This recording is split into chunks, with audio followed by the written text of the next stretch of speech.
আজকে এই শাপলা দিয়ে আপনাদের সঙ্গে একটা রেসিপি শেয়ার করব, খুব সুস্বাদু এবং খেতে খুবই ভালো লাগে। আপনারা চাইলে ডাল ভাতের সঙ্গে বা শুধু মুখেও খেতে পারেন, খুব ভালো খেতে হয়। এই শাপলাটাকে বেছে কেটে নিলাম। 4-5 বার জল বদলে বদলে ধুয়ে নেব। যেহেতু শাপলাটা কিন্তু একটু নোংরা জলেই হয়, তাই বারবার কিন্তু ধুয়ে নিতে হবে। ধুয়ে একটা ঝুড়ির মধ্যে রেখে দিচ্ছি। তারপরে এই শাপলার মধ্যে দিয়ে দেবো অল্প পরিমাণে লবণ। লবণটাকে দিয়ে ভালোভাবে শাপলার সঙ্গে হাত দিয়ে একটু চটকে মেখে রেখে দেবো। তাহলে শাপলার যে কষটা সেটা বেরিয়ে যাবে।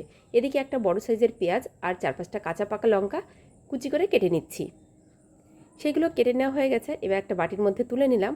এবার জল ঝরিয়ে রাখা সেই শাপলাটাকেও দিয়ে দিলাম। তার মধ্যে দিয়ে দিলাম লবণ, হলুদ, জিরে গুঁড়ো, অল্প পরিমাণে চিনি, আদা রসুন পেস্ট আর দিয়ে দিলাম চালের গুঁড়ো। জলটাকে কিন্তু ভালোভাবে একদম বের করে নিতে হবে চেপে। তারপরে তেল গরম করে পকোড়ার মতন ছোটো ছোটো টুকরো করে তেলের মধ্যে দিয়ে দিলাম। উল্টে পাল্টেই লাল লাল করে ভেজে নিলেই তৈরি হয়ে যাবে শাপলার পকোড়া। ধন্যবাদ। কেমন লাগলো জানাবেন।